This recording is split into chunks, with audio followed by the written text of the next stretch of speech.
একদিন একটি রাজপ্রাসাদে একটি বৃদ্ধ সৈনিককে ডাকা হয়েছিল এবং রাজা তাকে বলেছিল যে তুমি এখন বৃদ্ধ হয়ে গেছো, তাই তোমাকে এই রাজপ্রাসাদ ছেড়ে চলে যেতে হবে এবং তুমি দূরে কোথাও গিয়ে একা একা বসবাস করো। বৃদ্ধটি এই কথা শুনে প্রচন্ড রকমের কষ্ট পায় এবং সে রাজাকে বলে, আচ্ছা রাজা, ঠিক আছে, আমি আপনার কথা মতো এখান থেকে চলে যাচ্ছি। এই বৃদ্ধ লোকটি যখন রাজার সাথে কথা বলছিল তখন তার ভয়ে হাত পা কাঁপছিল। আসলে সে চাচ্ছিল না এই প্রাসাদ ছেড়ে চলে যেতে, কিন্তু রাজার হুকুম তো তাকে পালন করতেই হবে। তাই সে তার পছন্দের একটি ঘোড়া নিয়ে রাজপ্রাসাদ ছেড়ে চলে গেল। যখনই সে রাজপ্রাসাদ থেকে বের হয়ে গেল তখন তার জন্য চিরদিনের জন্য সে প্রাসাদ বন্ধ হয়ে গেল। বৃদ্ধ লোকটি কোথায় যাবে, কি করবে, তখন ঠিক সে বুঝে উঠতে পারছিল না। এরপর বৃদ্ধ লোকটি এবং ঘোড়াটি হাঁটতে হাঁটতে একটি গভীর জঙ্গলের ভিতরে চলে এসেছিল। ঘোড়াটি বৃদ্ধ লোকটিকে বলল, এখানে ভয়ঙ্কর রকমের কোনো কিছু রয়েছে, তাই তুমি তোমার মুখটা চাদর দিয়ে ঢেকে ফেলো। ঘোড়ার কথা শুনে বৃদ্ধ লোকটি তার চাদর দিয়ে মুখটি ঢেকে ফেললো। আসলে বৃদ্ধ লোকটি এবং ঘোড়াটি তারা প্রচন্ড রকমের ভালো বন্ধু ছিল। এরপর তারা দুজন খুব সুন্দরভাবে হাঁটছিল। ঠিক তখনই একটি পিছন থেকে বড় একটি ডাইনোসর এসে সেই ঘোড়াটিকে উড়িয়ে নিয়ে চলে গেল, যার ফলে সেই বৃদ্ধ লোকটি ঘোড়া থেকে মাটিতে ছিটকে পড়ে গেল। বৃদ্ধ লোকটি মাটি থেকে উঠে সে ডাইনোসরের পিছু করতে লাগলো। আসলে সে চাচ্ছিল না যে তার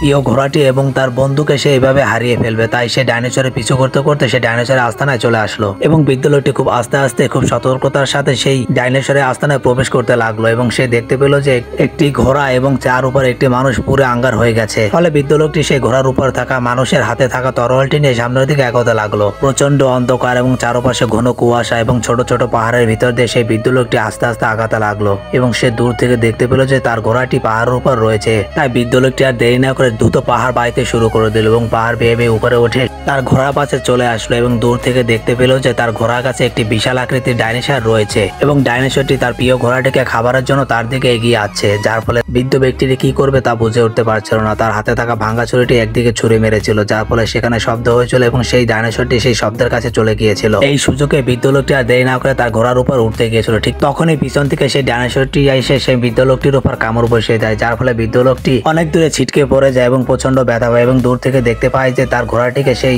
ডাইনোসরটি খাবার জন্য প্রস্তুতি নিচ্ছে। তাই বৃদ্ধ আর দেরি না করে সেখান থেকে উঠে একটি তরোয়াল নিয়ে সেই ডাইনোসরের উপর আক্রমণ শুরু করে দেয় এবং তার তরোয়ালটি সেই ডাইনোসরের মুখের ভিতরে ঢুকিয়ে দেয়, যার ফলে ডাইনোসরটি যখন মুখ বন্ধ করেছিল তখন সেই ছুরিটি ডাইনোসরের মুখের ভিতরে ঢুকে যায় এবং সেই বৃদ্ধ লোকটি ঘোড়া নিয়ে সেখান থেকে দ্রুত বেগে পালাতে শুরু করে দেয়। ঠিক তখনই সেই ডাইনোসরটি আর প্রচন্ড বেগে রেগে যায়, যার ফলে ডাইনোসরের মুখ থেকে আগুন সেই বৃদ্ধ এবং ঘোড়ার দিকে ছুড়ে মারতে শুরু করে দেয়। প্রায় কয়েক কিলোমিটার জায়গায় সেই ডাইনোসরটি তার মুখের আগুন দিয়ে আগুন ধরিয়ে দেয়, যার ফলে সেখানে সমস্ত জায়গা পুরো ছাই হয়ে গিয়েছিল। সেই বৃদ্ধ লোকটি এবং ঘোড়াটি একটি পাথরের নিচে লুকিয়েছিল, যার ফলে তাদের উপর কোনো আগুন পড়েনি এবং তারা সুস্থভাবে বেঁচে ছিল। যার ফলে সেই বৃদ্ধ লোকটি এবং ঘোড়াটি তারা দুষ্টমিতে মেতে উঠেছিল এবং তাদের মধ্যে যে ভালোবাসা সেটি আরো প্রকাশ করতে পেরেছিল এবং ঘোড়াটি বুঝতে পেরেছিল যে তার মালিক তার জন্য জীবনটুকু দিয়ে দিতে কোনো দ্বিধা করবে না।